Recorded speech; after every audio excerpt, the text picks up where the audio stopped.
cinética, sus indicaciones clínicas, los efectos adversos y su manejo también.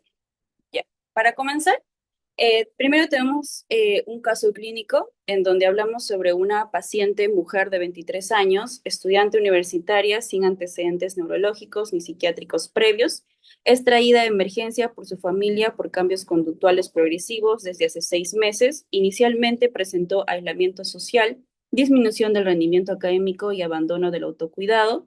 Desde hace 2 meses, la familia nota que la paciente se muestra suspicaz, afirma que sus compañeros hablan mal de ella y que en algunas personas la observan por la calle. En las últimas 3 semanas presenta insomnio severo, discurso desorganizado y episodios en los que conversa con personas inexistentes. La madre refiere que en 2 oportunidades la paciente permaneció sentada inmóvil mirando al vacío por varios minutos sin responder al llamado, pero sin automatismos, sin movimientos repetitivos, sin confusión posterior ni amnesia del episodio. Posteriormente, la paciente refiere que estaba pensando y que niega haber perdido la conciencia. En la evaluación en emergencia, la paciente se presenta vigil, orientada en persona y parcialmente en tiempo, con pensamiento desorganizado, ideas delirantes de persecución y alucinaciones auditivas persistentes, incluso durante la entrevista. El examen neurológico es normal, no hay cefalea, ni fiebre, ni rigidez de nuca, ni signos focales. Y el examen de laboratorio, hemograma, bioquímica, perfil tiroideo y toxicología dentro de los rangos normales. Un minuto. Ya. Este caso clínico nos va a ayudar mucho a evidenciar o diferenciar lo que vendría a ser la parte de qué medicamento debemos dar nosotros en cuanto a esta paciente, si antipsicótico o anticonvulsionante. ¿Ya? Lo vamos a ir desarrollando de manera progresiva durante la sesión. Y bueno, para comenzar, vamos a hablar un poco de lo que vendría a ser la introducción. Qué raro, no se está presentando con los esto. Mm, se está presentando sin. Espera un momento, se está presentando. Se está presentando sin animaciones.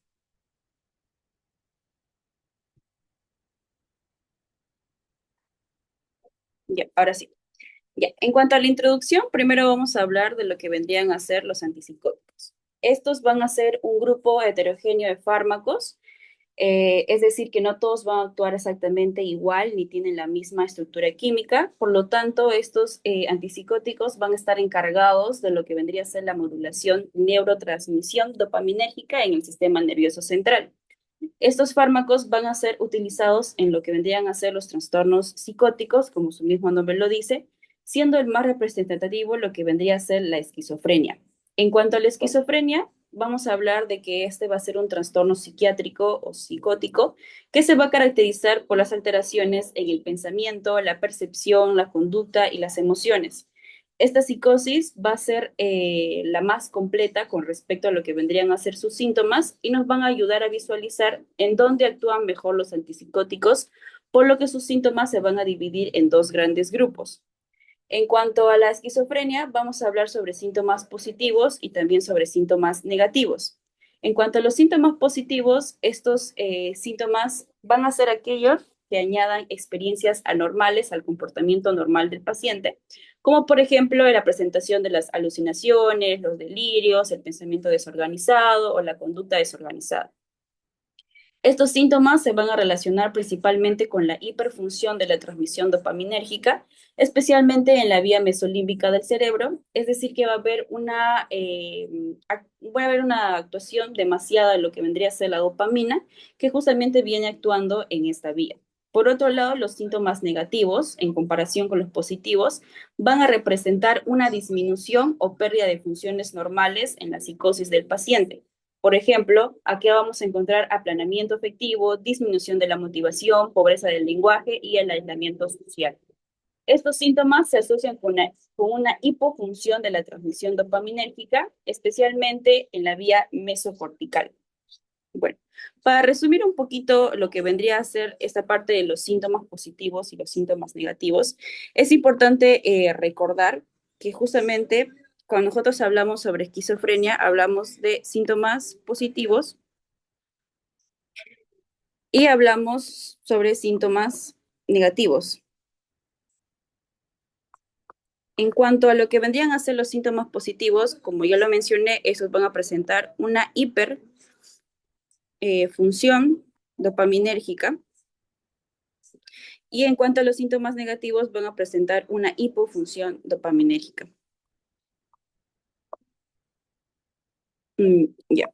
Lo que vendría a ser los síntomas positivos van a actuar en lo que vendría a ser la vía mesolímbica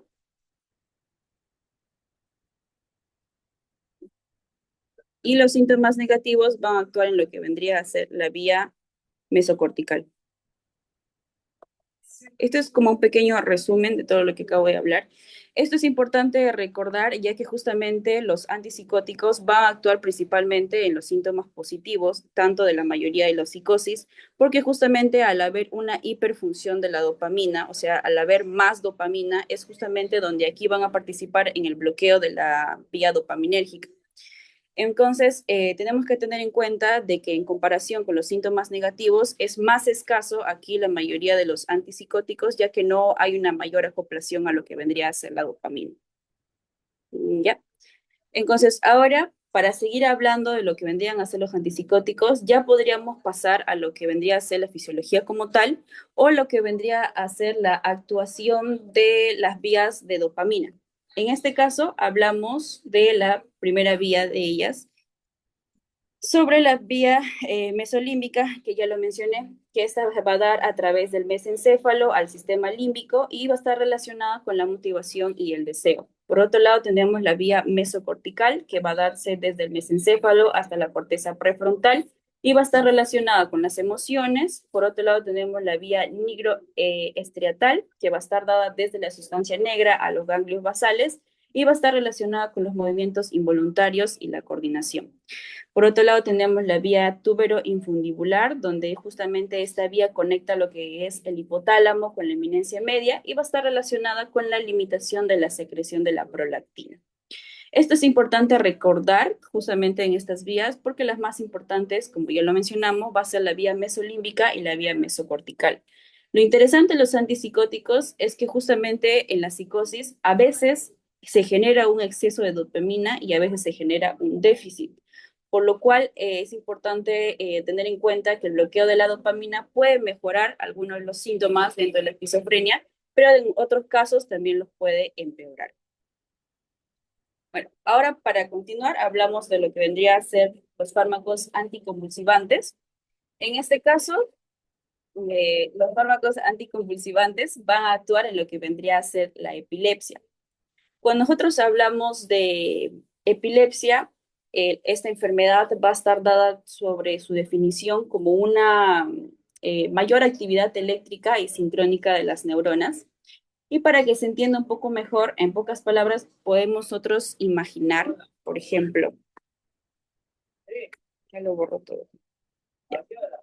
Podemos imaginar que tenemos nosotros una balanza, ¿ya? Una balanza en donde justamente aquí vamos a poner que está en equilibrio las dos vías que actúan en el cerebro o durante la transmisión neuronal. En caso, por ejemplo, la neurotransmisión activatoria y la neurotransmisión inhibitoria. En un caso normal, sin ningún tipo de epilepsia, el cerebro va a mantener estas dos neurotransmisiones en equilibrio. Por lo tanto, cuando se genera un desequilibrio, esta neurotransmisión activatoria le va a ganar a la neurotransmisión inhibitoria, por lo tanto, justamente esta va a ser mayor. Y se va a generar este desequilibrio, ¿no? Que justamente hay en la epilepsia, lo que va a generar justamente las convulsiones. Esto es importante recordar ya que los anticonvulsionantes van a actuar dentro de este desequilibrio que se genera durante la neurotransmisión. Entonces, hablamos sobre la epilepsia como una enfermedad que puede ser focal, que puede darse en una porción del cerebro con o sin pérdida de conciencia, puede darse de forma generalizada a través de todo el cerebro con pérdida de conciencia. Aquí tenemos dos imágenes, una donde se muestra la focal y una donde se muestra la generalizada. Por otro lado, tenemos ya lo que vendrían a ser las convulsiones, que como definimos, va a ser este desequilibrio que hay durante las neurotransmisiones. Las convulsiones pueden ser tanto tónicas, en donde se presenta el paciente con contracción súbita, rigidez de músculos, poner los ojos en blanco, los músculos del pecho se tensan y se contraen y también presentan dificultad para respirar. Por otro lado, presentan convulsiones clónicas también, donde aquí se generan espasmos musculares, pérdida temporal de conciencia, respiración difícil, saliva acumulada y la vejiga se puede vaciar. Y bueno, eso sería por parte de lo que vendría a ser la introducción tanto de antipsicóticos y anticonvulsivos. Por otro lado, ya pasamos a lo que vendrían a ser la clasificación de los fármacos.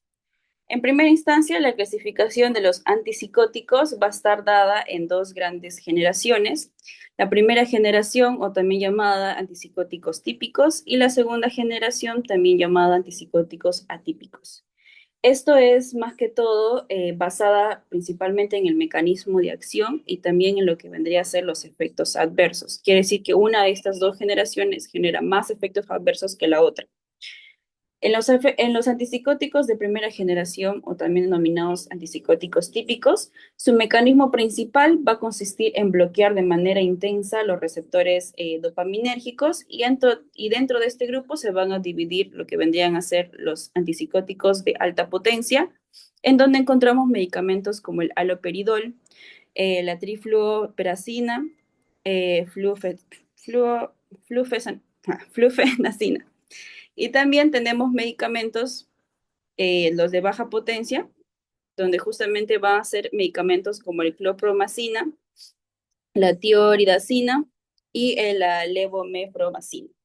Aquí les he puesto dos frases para que puedan recordar mejor lo que vendrían a ser los antipsicóticos de alta potencia y baja potencia, en donde la primera frase se vendría a darse sobre halo triunfa con fluidez. No sé si alguna vez han escuchado el término halo que se refiere a ángel, entonces sería ángel triunfa con fluidez, para que puedan recordar mejor estos tres medicamentos. Y por otro lado, la frase para los de baja potencia vendría a ser el tiocloro levanta peso.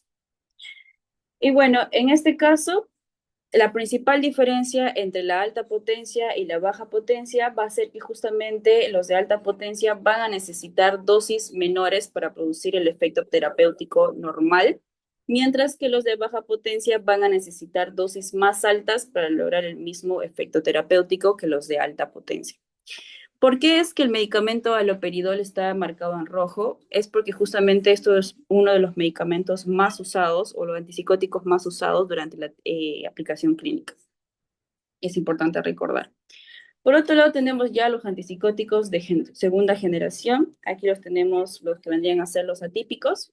Y estos van a bloquear lo que vendrían a ser los receptores dopaminérgicos y también van a bloquear los receptores serotoninérgicos. Aquí hay que tener mucho cuidado, ya que justamente la diferencia entre los típicos y los atípicos es que los típicos solamente bloquean un tipo en específico de receptor, mientras que los atípicos bloquean dos tipos de receptores. ¿Ya? En este caso, los atípicos tenemos medicamentos como la clozapina, tenemos medicamentos como la aloncepina, la quetiapina, tenemos la paliperidona, la risperidona, la ciprasidona. Y por último, el ariprazol. Aquí también les he puesto una frase para que puedan ayudarse a memorizar estos medicamentos, en donde hablamos sobre Chloe y Ri, vieron una ola, comieron queso, hicieron sip y saludaron a Pali y a Ari. Yo sé que es un poquito complicado de memorizar esta frase, pero les puede servir. Y en cuanto a la coloración de los medicamentos como la quetiapina y la risperidona, la quetiapina es uno de los medicamentos más seguros que se pueden utilizar para lo que vendrían a ser la psicosis, y la risperidona va a ser uno de los medicamentos que más efectos adversos va a causar dentro del grupo de los antipsicóticos. Así que eso hay que tenerlo en cuenta. Por otro lado, ya pasamos a la clasificación de los anticonvulsionantes. Y bueno, en este caso, los anticonvulsionantes, a diferencia de los antipsicóticos, se van a clasificar según su mecanismo de acción, más no sus efectos adversos. El primer grupo de los anticonvulsionantes va a ser los inhibidores del canal del sodio. En cuanto a estos medicamentos, como su mismo nombre lo dice, van a bloquear los canales de sodio dependientes de voltaje. Aquí encontramos medicamentos como la fenitoína, carbamazepina, oxcarbamazepina, la motrigina, sonizamida, topiramato y el ácido valproico. Por otro lado, otro de los grupos de los anticonvulsionantes va a ser los inhibidores del canal del calcio. Este igualmente su nombre como lo dice, se van a encargar de bloquear los canales del calcio dependientes de voltaje. Y aquí vamos a encontrar medicamentos como la gabapentina, la pregabalina, la ectosumicina. Estos, igualmente, este último medicamento es importante también mencionar o recordar que solamente actúa cuando existe una crisis de ausencia, así como las convulsiones tienen crisis tónicas y crisis clónicas, tónicas y clónicas, también existe una crisis de ausencia en donde justamente este es uno de los medicamentos más usados. Por otro lado, el tercer grupo ya vendría a ser los medicamentos que van a aumentar la activación del receptor GABA. Y bueno, como nosotros sabemos, el GABA va a ser uno de los principales neurotransmisores inhibitorios que ayudan a mantener la actividad neuronal disminuida. Por lo tanto, aquí encontramos el grupo, por ejemplo, de las benzodiazepinas, como el diazepam, el lorazepam y el clonazepam. Estas van a aumentar lo que vendría a ser la frecuencia de la apertura del canal del cloro asociado al receptor GABA, lo que hace que justamente disminuya la actividad neuronal y no haya tanta excitabilidad eléctrica, ¿no? En esta parte de la sinapsis. Por otro lado, también tenemos lo que vendrían a ser los barbitúricos, donde encontramos medicamentos como el fenobarbital, y justamente estos, a comparación de las benzodiazepinas, van a aumentar el tiempo de apertura del canal del cloro, lo que va a potenciar aún más la inhibición neuronal. Entonces, para que recuerden, las benzodiazepinas se refieren a frecuencia y los barbitúricos con T de túricos va a aumentar el tiempo, ¿ya? Por otro lado, tenemos un grupo que no está tan considerado dentro de los anticonvulsionantes, pero siempre es importante mencionar, en donde encontramos anticonvulsionantes que aumentan la concentración del GABA en el cerebro. Aquí tenemos medicamentos como, por ejemplo, la vigabatrina y el ácido valproico, también de la misma manera, donde estos van a inhibir la GABA transaminasa, o sea, van a bloquear esta enzima para que se siga degradando lo que vendría a ser el GABA. Y por otro lado, tenemos medicamentos como la tiagabamina, que inhibe la recaptación de lo que vendría a ser el GABA. Bueno, eso sería por parte de la clasificación. Ahora pasemos a lo que vendría a ser el mecanismo de acción, primeramente de los antipsicóticos. Bueno, el mecanismo de acción se va a dar en la vía mesolímbica o en la vía mesocortical, porque justamente los antipsicóticos actúan tanto en síntomas positivos como en síntomas negativos, y estos van a actuar a nivel sináptico. Como mencionamos, el mecanismo principal va a ser el bloqueo de los receptores dopaminérgicos, en especial los receptores D2, y lo que ocurre en condiciones normales dentro del cerebro vendría a ser que la dopamina, al ser liberada durante la sinapsis, se va a unir a receptores D2 de la neurona postsináptica y hacen que se transmita la señal neuronal. Pero en cuanto ocurre una psicosis, como por ejemplo la esquizofrenia, va a existir una hiperactividad dopaminérgica. Aquí estoy mostrando puntitos que representan la dopamina, o sea que existe mucha liberación de dopamina en la vía tanto mesolímbica, lo que produce justamente estos síntomas positivos que mencioné al inicio de la exposición. Y bueno, en este caso, cuando administramos antipsicóticos, van a hacer que se unan a estos receptores de dos. Y lo que hacen es que se bloquee para así poder generar una disminución de la actividad dopaminérgica. En pocas palabras, la dopamina se libera en mayor cantidad, se pega al receptor de dos, haciendo que se bloquee justamente esta interacción entre receptor dopamina. Y bueno, por otro lado, justamente tenemos de que aquí la diferenciación de colores es que los típicos en rojo van a tener una unión más fuerte a los receptores de dos y los atípicos en azul van a tener una unión débil a lo que vendrían a ser los receptores de dos. Por otro lado, también es importante recordar que los fármacos atípicos van a tener una unión no solamente a receptores de 2, sino también a receptores serotoninérgicos en cuanto al receptor 5-HT2A. Entonces, en pocas palabras o en resumen, tenemos que la dopamina, o sea, la disminución de la dopamina va a disminuir los síntomas positivos de la esquizofrenia y esto va a hacer que justamente en lo que vendrían a ser antipsicóticos típicos presenten mayor síntomas extrapiramidales por esta disminución y en los antipsicóticos atípicos menos síntomas extrapiramidales. Y bueno, por otro lado, tenemos que también existen otras vías del sistema nervioso central, de las que habíamos hablado al inicio.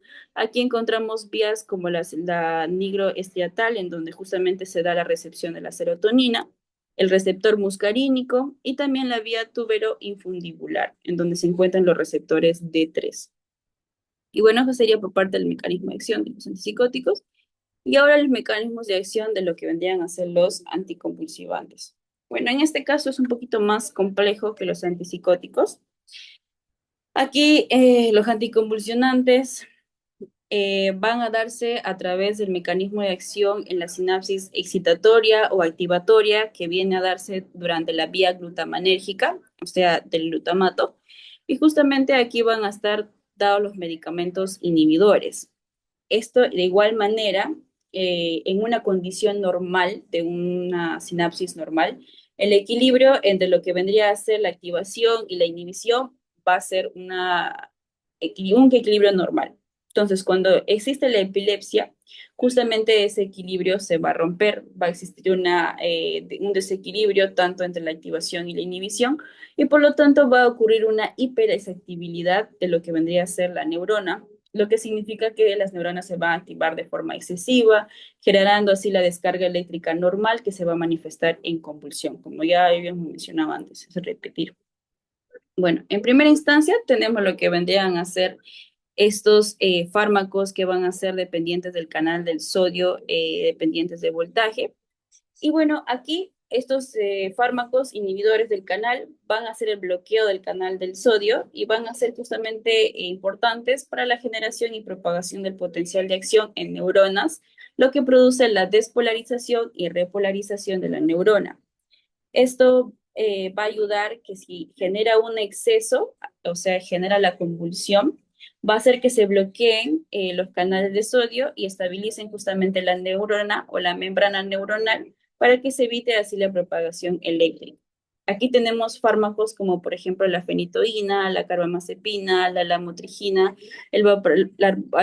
valproato, la rufinimida, la oxarcarbamazepina y el topiramato. Por otro lado, también tenemos los canales dependientes de calcio, dependientes de voltaje, y de igual manera, cuando el calcio entra a la terminal sináptica, va a permitir la liberación del glutamato, y si nosotros bloqueamos el canal del calcio, va a haber una disminución de la liberación del glutamato, lo que va a hacer que reduzca la excitabilidad neuronal y justamente no exista esta anormalidad eléctrica. Aquí encontramos los medicamentos como la gabapentina y la pregabalina. Por otro lado, tenemos una que no está considerada dentro de lo que vendría a ser la clasificación, pero es importante también recordar, en donde tenemos un medicamento denominado levetiracetam. Este medicamento va a estar dado por la unión a la vesícula sináptica, en donde justamente son esos puntitos o esos saquitos que hay dentro de la neurona presináptica, en donde se acumula el glutamato. Entonces, lo que hace los inhibidores de esta proteína es bloquear esta vesícula y hacer que no se libere el glutamato, haciendo que justamente no se libere más excitabilidad neuronal. Por otro lado, tenemos los receptores glutamanérgicos. En este caso, esta inhibición de estos receptores van a ayudar a que justamente disminuyan la excitabilidad neuronal en cuanto a lo que vendrían a ser receptores como el NMDA, que justamente permite la entrada del calcio, y por otro lado el AMPA, que justamente permite la entrada del sodio. Al ser bloqueado, justamente van a reducir esa excitabilidad. Y aquí tenemos medicamentos como el felbamamato y también medicamentos como el topiramato. Por otro lado, la otra clasificación y otro mecanismo de acción se va a dar durante la sinapsis inhibitoria o también denominada vía GABAérgica. Y en este caso igualmente tenemos una neurona presináptica y en donde va a estar justamente dado el mecanismo de acción porque se va a ayudar a potenciar la acción del GABA. Como ya se había mencionado, el GABA es uno de los principales neurotransmisores inhibitorios y disminuir la función de este neurotransmisor va a ayudar a que se disminuya la actividad neuronal. Entonces, cuando nosotros, por ejemplo, el GABA se une a su receptor, va a hacer que se abran los canales de cloro, lo que va a producir una hiperpolarización de la membrana neuronal, haciendo que sea más difícil que la neurona se active. Entonces, tenemos, por ejemplo, aquí los fármacos que inhiben la degradación, por ejemplo, de la GABA transaminasa, en donde justamente está el medicamento como la batrina, donde justamente al inhibir esta GABA ayuda a que la disminución de la actividad neuronal sea normal. Por otro lado, tenemos medicamentos activadores, en donde el efecto inhibitorio prolongado de lo que vendría a ser el GAT1, como los medicamentos a la tiagabamina, van a ayudar a que se degraden y aumenten la concentración del GABA en el cerebro, lo que justamente ayuda a que se anormalice lo que vendría a ser la actividad neuronal. Y por último, también tenemos lo que vendría a ser la activación del canal del cloro. Como ya habíamos mencionado durante la clasificación, existen medicamentos que ayudan en la apertura y que ayudan en el tiempo de apertura del canal del cloro. Aquí tenemos, por ejemplo, medicamentos como la benzodiazepinas, los barbitúricos, el fenobarbital, el topiramato y la sonisamida. Y bueno, estos justamente, como los mencionamos, ayudan a la frecuencia y la apertura del canal. Bien, ahora sí, para pasar con lo que vendría a ser la farmacocinética, vamos a hablar de los antipsicóticos y los anticonvulsionantes con respecto a la absorción. En los antipsicóticos podemos nosotros tener que la absorción de estos va a ser predecible, de los anticonvulsionantes va a ser impredecible. En cuanto a la distribución, va a ser moderada y en los anticonvulsionantes va a ser alta. Por otro lado, tenemos lo que vendría a ser el metabolismo. En los antipsicóticos va a ser hepáticamente predominante, pero menos interacción con los inductores o inhibidores potentes como las proteínas. Y los anticonvulsionantes van a tener interacciones muy importantes como inductores, por ejemplo, el CIP450 en proteínas plasmáticas. Por otro lado, la eliminación de los antipsicóticos va a ser hepática predominantemente y en renal en pocas veces. Y por otro lado, tenemos la hepática que va a ser muy frecuente en los anticonvulsionantes. Y en la renal, solamente los medicamentos como la gabapentina y el levetiracetam van a ayudarse o van a requerir ajustes en lo que vendría a ser la insuficiencia renal. Bueno. En cuanto a las interacciones farmacológicas, los antipsicóticos presentan una alta interacción y los anticonvulsionantes van a presentar una moderada interacción. Ahora, la aplicación clínica en cuanto a lo que actúan los antipsicóticos, tanto típicos como atípicos, vamos a tener que primero actúan en la psicosis aguda, ayudando a lo que vendrían a ser los delirios, las alucinaciones y la agitación psicomotora. Por otro lado, también se administra en lo que vendría a ser la bipolaridad, ayudando con la manía aguda y los episodios mixtos. Por otro lado, también se diagnostica o se da en lo que vendría a ser la esquizofrenia para el control de síntomas positivos. También se administra en lo que vendría a ser la manía aguda y estos van a ser fármacos de primera línea. También tenemos lo que vendría a ser la ansiedad grave para ansiedad severa. También la depresión como ayudante que no responde a antidepresivos. Por otro lado, el síndrome de Tourette para los tics motores y vocales. Y también, por último, para el trastorno obsesivo compulsivo, donde el respondiente no responde a ISRS. Entonces, los antipsicóticos van a tener una aplicación clínica frecuente en lo que vendrían a ser psicosis aguda, bipolaridad, esquizofrenia y manía aguda, que son importantes de recordar. Por otro lado, tenemos los anticonvulsionantes. En este caso, se van a administrar los medicamentos a través de lo que vendría a ser las crisis focales. Medicamentos como la carbamazepina y la lamotrigina También medicamentos en lo que vendría a ser, por ejemplo, las crisis tónico-clónicas. Acá vamos a tener medicamentos como el valproato. También en las crisis de ausencias, la sumicimida. También en el estado epiléptico, las benzodiazepinas con la fenitoína. Y por otro lado, también se pueden administrar para la bipolaridad, el valproato y la lamotrigina, también para el dolor neuropático, para la gabapentina y por otro lado también para la migraña en el topiramato. Los anticonvulsionantes, su aplicación clínica frecuente es que sea para crisis focales, para crisis tónico-clónicas, para las ausencias y para el estado epiléptico. Bueno, por otro lado, la aplicación clínica, vamos a hablar ahora sobre los efectos adversos de los antipsicóticos, primeramente. En cuanto a los efectos adversos, vamos a dividirlo en tanto en lo que es efectos adversos paratípicos y efectos adversos paratípicos. El primer efecto adverso que se presenta de los antipsicóticos vendría a ser la hiperprolactinemia.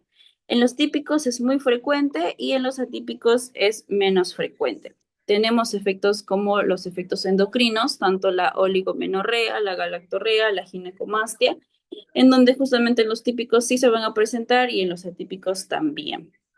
En la vía nigroesteatal tenemos que existe un bloqueo intenso en lo que vendrían a ser los fármacos típicos y en los atípicos existe un bloqueo moderado.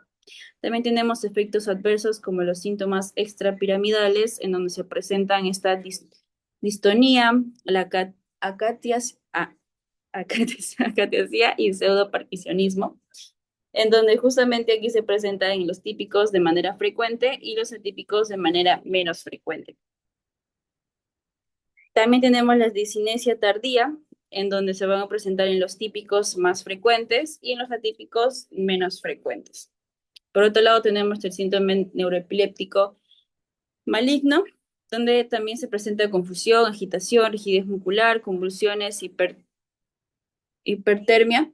Y por este lado, hay que tener mucho cuidado, ya que justamente esta es uno de los efectos adversos más mortales que existen en ambos antipsicóticos, tanto típicos como atípicos. Y el aumento de peso también va a ser moderado en lo que vendrían a ser típicos y en los atípicos va a ser marcado. Por otro lado, tenemos también efectos adversos como los efectos anticolinérgicos, en donde mencionamos boca seca, visión borrosa, retención urinaria, estreñimiento.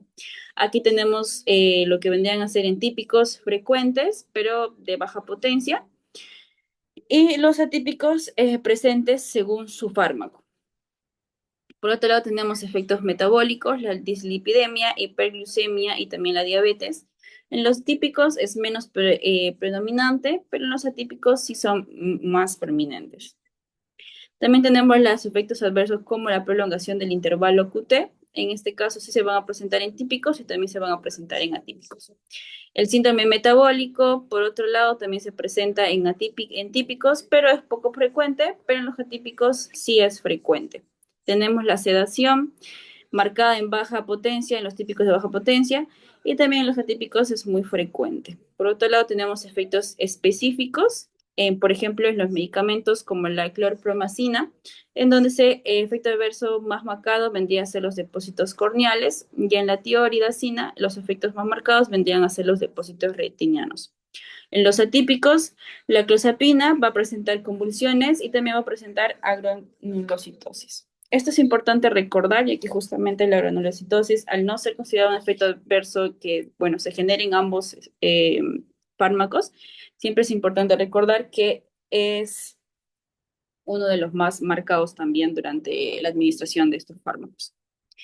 Bueno, por otro lado tenemos ya ahora los efectos adversos de los anticonvulsivantes. En este caso ya no van a ser divididos de la misma manera que los antipsicóticos, como efectos adversos para ambos fármacos, sino que aquí ya se va a subdividir fármaco por fármaco. Entonces, empezando con la fenitoína, los efectos adversos que va a presentar este medicamento va a ser la hiperplasia gingival, el hirsutismo, la ataxia, el nistagmo, la teratogenicidato. En este caso, para que puedan recordar mejor lo que vendría a ser la fenitoína, acuérdense de que es encías más hirsutismo más facies tosca. Por otro lado, la carbamazepina, los efectos adversos que presenta van a ser la sedación, la diplopia, la hiponatremia, la granulocitosis y también la enfermedad de Steven-Johnson. Aquí es importante recordar que va a ser la CIAT y también la granulocitosis. Por otro lado, tenemos el ácido valproico, en donde presenta una alta hepatotoxicidad, defectos del tubo neural, aumento de pesos y trombocitopenia. Aquí también tienen que recordar que los principales van a ser la hepatotoxicidad y los efectos en el tubo neural. Por otro lado, tenemos la lamotrigina, efectos como el rash grave y también la enfermedad de Steven-Johnson, igual lo mismo. El levetiracetam, tenemos que los cambios de conducta son muy frecuentes y también lo que vendría a ser la irritabilidad, igualmente los cambios de conductas. Y por otro lado, el topiramato en el enlentecimiento cognitivo, pérdida de peso y la litiasis renal. Aquí para que lo puedan recordar, enlentece la mente y también presenta cálculos renales. Por otro lado, los medicamentos como la gabapentina y la pregabalina van a presentar somnolencia y aumento de peso. Y los fenobarbital y las benzodiazepinas van a marcar una sedación y también van a generar dependencia. Por otro lado, la ectosumicimida van a presentar náuseas y fatiga. Y bueno, ya para terminar, respondamos la pregunta de lo que vendría a ser el caso clínico. En este caso, la pregunta vendría a ser cuál es el diagnóstico más probable de este caso y qué grupo farmacológico se debería de iniciar, si se debería administrar antipsicóticos o anticonvulsivantes. Para comenzar, tenemos los antecedentes del paciente, que justamente la mujer presenta un inicio progresivo desde hace 6 meses sin episodios paroxísticos claros. Esto quiere decir que el inicio progresivo no se va a dar los síntomas entre 3 meses, 4 meses, sino que se da por día o tal vez a través de cada semana. Cuanto a la clínica, el paciente va a presentar alucinaciones persistentes, va a presentar delirios estructurados, va a presentar pensamiento desorganizado, va a presentar deterioro funcional progresivo y también automatismos, amnesia post-evento y confusión post-sitial, que a veces se generan lo mismo. Y bueno, por otro lado, ya la causa de este paciente vendría a ser lo que es el síndrome psicótico primario, justamente porque presenta alucinaciones persistentes, delirios estructurados, pensamiento desorganizado, que es justamente algo típico o síntomas típicos del síndrome psicótico primario. ¿Pero qué es este síndrome? Bueno, esto se va a caracterizar o definir por el exceso de la dopamina mesolímbica, va a existir una hiperexcitabilidad de la neurona, va a presentar déficit en la inhibición del GABA, va a generar suspensión y también a nivel subterapéutico del fármaco. En pocas palabras o en resumen, va a presentarse una hiperactividad dopaminérgica mesolímbica. Esto quiere decir que existen síntomas positivos. En pocas palabras, el medicamento que se va a administrar va a ser los antipsicóticos, porque justamente al hablar de dopamina, nosotros hablamos sobre un bloqueo del receptor D2 y en otras veces también el receptor 5-HT2A. En pocas palabras, si hablamos de dopamina, hablamos de antipsicótico y si hablamos de descarga neuronal, hablamos de anticonvulsivante. Entonces, el diagnóstico probable es síndrome psicótico primario y el grupo farmacológico con el cual se debe iniciar para este paciente es un antipsicótico. Y bueno, eso sería todo. Muchas gracias por su atención. No sé si se llegó a entender.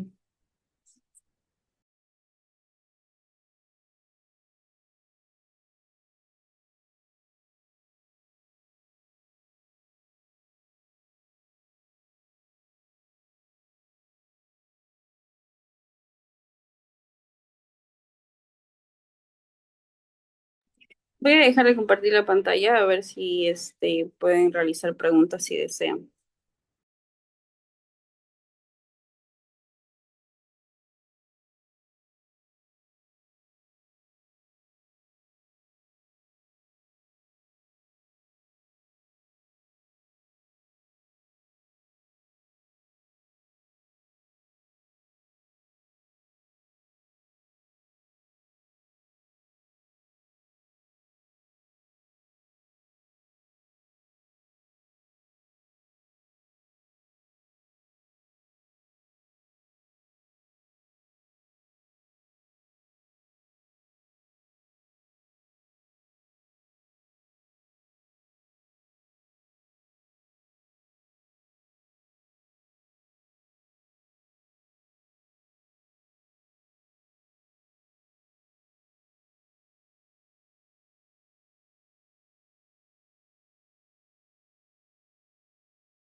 Bueno, chicos, si no tienen preguntas, ya se acaba la clase. Más bien, muchas gracias por prestar atención y por estar aquí.